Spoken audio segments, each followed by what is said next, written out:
Minasan konnichiwa, vidéo yokoso, Nihongo malabimashou. Bonjour et bienvenue sur cette vidéo. Aujourd'hui, nous allons tout simplement nous focaliser sur le vocabulaire qui sera par rapport aux bâtiments japonais. Alors attention, on verra un peu plus que les bâtiments japonais, on verra pas tous, qu'il y aurait vraiment beaucoup de choses à dire, mais je me suis dit, je vais essayer de vous donner quelque chose d'assez intéressant. Donc par exemple, si on veut dire immeuble, on peut aussi l'appeler, puisque rappelez-vous que les japonais utilisent aussi beaucoup de mots anglais, on dit building. Dans ces cas-là, pour dire bâtiment en japonais, on dira totemono. Là, vous pouvez voir, à chaque fois, je vous mets le kanji. Et sinon, pour dire building, on dira bilu. Attention à ne pas confondre avec bilu. C'est-à-dire que là, vous voyez, on accentue le i, bilu. Ça veut dire quoi? Ça veut dire bière. Par contre, bilu, ça veut simplement dire building. Donc faites attention à ça, ça peut être perturbant si vous dites ça au niveau d'un japonais. Ensuite, on verra la route. Alors, il y a plusieurs façons de dire la route. On peut dire michi. Donc là aussi, j'ai fait exprès de vous mettre le kanji. Mais on peut dire sinon doru. Et vous voyez, à chaque fois, on a des kanji. Alors, je ne vous explique pas les kanji, comment ils sont faits, mais il n'empêche que je vous les mets au cas où si vous êtes intéressé. Prenons maintenant l'exemple de la rue. La rue, on dira tori. Mais on pourra aussi dire michi. C'est assez drôle parce qu'on pourrait croire que c'est pareil que la route. Les Japonais ont des expressions, j'ai remarqué, qui sont très souvent redondantes. Après, ça dépend du contexte et ainsi de suite. Bon, c'est pas très grave. Rappelez-vous simplement que vous aurez tori. Et comme ça, au pire, si des fois vous entendez michi, c'est simplement dire que ça veut dire aussi la route, tout simplement. Pour la ville, on dira machi. Et pour la grande ville, on dira tout simplement toshi. Voyons maintenant comment on peut dire la place. On dira iloba. Vous voyez, à chaque fois, je fais exprès de vous mettre le kanji. Alors, ce qui est assez intéressant, c'est que quand vous commencez à étudier les kanji, vous allez vous apercevoir que certains, évidemment, sont redondants, mais surtout, vous allez comprendre par rapport aux clés et ainsi de suite. On découvre, en fin de compte, au fur et à mesure, quand on va décrypter, là, c'est vrai que j'ai pas été très loin au niveau des kanji, mais quand on commence à décrypter les kanji, on comprend un peu mieux pourquoi ils ont utilisé ceci. C'est pas du tout anodin. À chaque fois, ils ont vraiment une raison précise de faire cela. Prenons maintenant le port, minato. Là, pareil, vous avez mis les kanji. Vous voyez, par exemple, ici, vous avez la clé de l'eau. Donc, on voit bien qu'ici, on a déjà, c'est un rapport avec de l'eau. Vous voyez, par exemple, si on prend le mot, la mer, le lac, et ainsi de suite, vous aurez la clé de l'eau. Donc, très souvent, par rapport à un kanji, vous allez pouvoir très rapidement décrypter celui-ci, si évidemment, vous connaissez un peu les clés. Maintenant, prenons le cas du pont. On dira hashi. Vous voyez, là aussi, on a le kanji. Si on le décrypte un petit peu, il est composé de trois autres, tout simplement, kanji. Pour le marché, on dira ichiba. Voyons maintenant comment on dit le jardin public ou le parc. On dira koen. Pour le temple, c'est pareil. Il y a plusieurs manières de le dire, en fonction si c'est un temple bouddhiste, un temple shintoïste, et ainsi de suite. Moi, je vous ai mis, on va dire, les mots plutôt génériques. Donc, le temple, on pourra dire otela.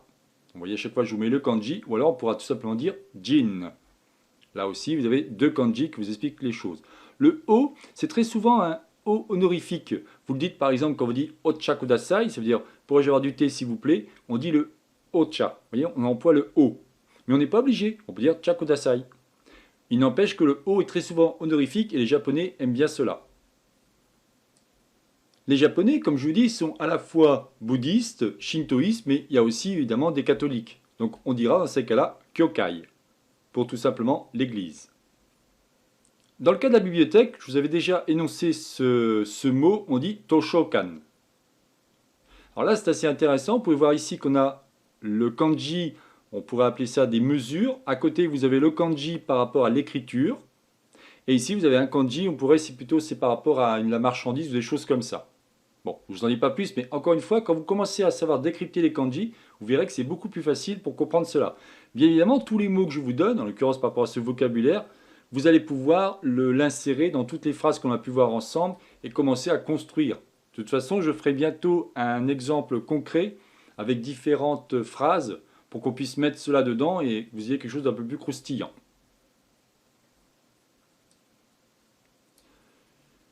Si maintenant on prend le cas des boucheries, des floristes, des poissonniers, enfin poissonneries et ainsi de suite, vous allez voir que très rapidement il y a une nuance qui s'immiscent dedans, en fin de compte, on aura très souvent le mot ya qui va apparaître. Là, vous voyez par exemple, niku, niku ça veut dire viande.